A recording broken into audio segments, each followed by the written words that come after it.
నబీ కరీం సల్లల్లాహు అలైహి వసల్లం వారు చెప్పారు, సారాయి త్రాగిన వాడు అవిశ్వాసపు చావు చేస్తాడు. ఏ విధంగానైతే వ్యభిచారం చేసేవాడు వ్యభిచార స్థితిలో విశ్వాసం ఎత్తివేయబడుతుందో, దొంగతనం చేసేవాడు దొంగతనం చేసే స్థితిలో విశ్వాసం తీసుకోబడుతుందో, సారాయి స్థితిలో, సారాయి తాగిన స్థితిలో విశ్వాసం ఎత్తుకోబడుతుంది, వాడు అవిశ్వాసం అయిపోతాడు. ఉస్మాన్ రదియల్లాహు తఆలా రివాయత్ చేస్తున్నారు, ఇబ్నే మాజా హదీస్లో ఉంది. నబీ సల్లల్లాహు అలైహి వసల్లం చెప్పారు కదా, సారాయి సకల పాపాలకు తల్లి లాంటిది. ఎలా ఆలోచిద్దాం కొంచెం. ఒక వ్యక్తి పూర్వకాలంలో గతించినటువంటి రోజుల్లో ఒక పుణ్యాత్ముడు ఉండేవాడు. చాలా మంచివాడు, దైవభీతిపరుడు, సదాచార సంపన్నుడు. అయితే ఆ కాలంలో ఒక స్త్రీ ఉండేది. ఆయన చాలా భ్రమింపజేసింది, చాలా వలవేయటానికి ప్రయత్నం చేసింది.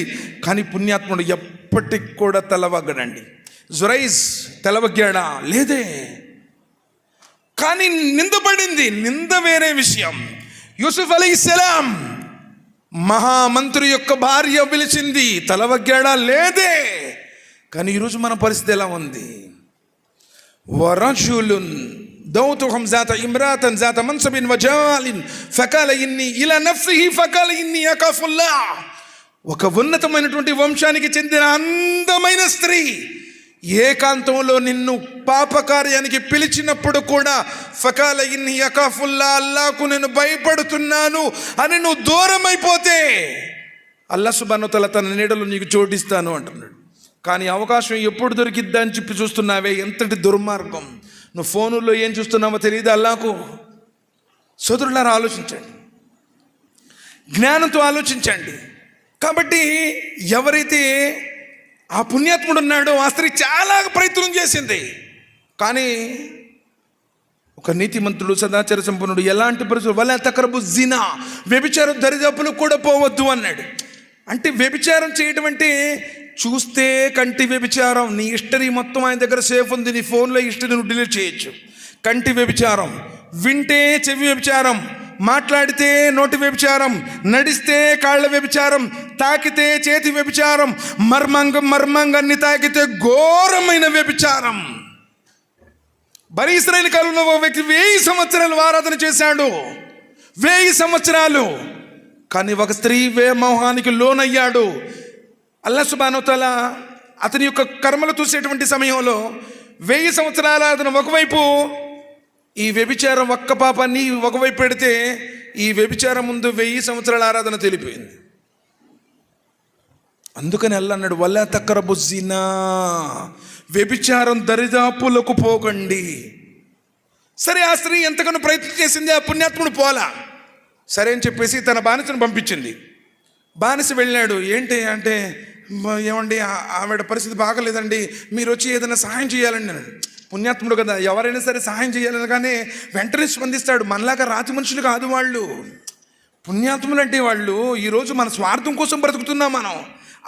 అత్తలకు మామలు కూడా సేవ చేయలేనటువంటి దౌర్భాగ్య స్థితిలోకి కఠినాత్ములుగా మారిపోయాం మనం.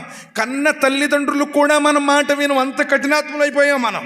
సరే, అలాంటి స్త్రీ తెలిసి కూడా ఆయన అయ్యో సహాయం చేయాలని చెప్పేసి ఇంట్లోకి వెళ్ళాడు, ద్వారం మూసేశాడు. ఇంకా లోనికి వెళ్ళాడు, ద్వారం మూసేశాడు. ఇంకా లోనికి వెళ్ళాడు, ద్వారం మూసేశారు. బానిస వెనక నుంచి తలుపులన్నీ మూసేసుకుంటూ వచ్చింది. చివరి గదిలో స్త్రీ ముస్తాబయ్యుంది. ద్వారాలన్నీ కళ్ళు పెట్టేశారు. అలంకరించబడినటువంటి స్త్రీ ఉంది, సారాయి బుడ్డు ఉంది, పసిపాప ఉంది. స్త్రీ అంది, ఎన్నో సంవత్సరాలు బట్టి ప్రయత్నం ఇది. నీ దగ్గర ఉన్నటువంటి ఆప్షన్లు 3. నా కోరికైనా తీర్చు, లేదు ఈ సారాయినా తాగు, లేదు ఈ బిడ్డనైనా చంపేసి.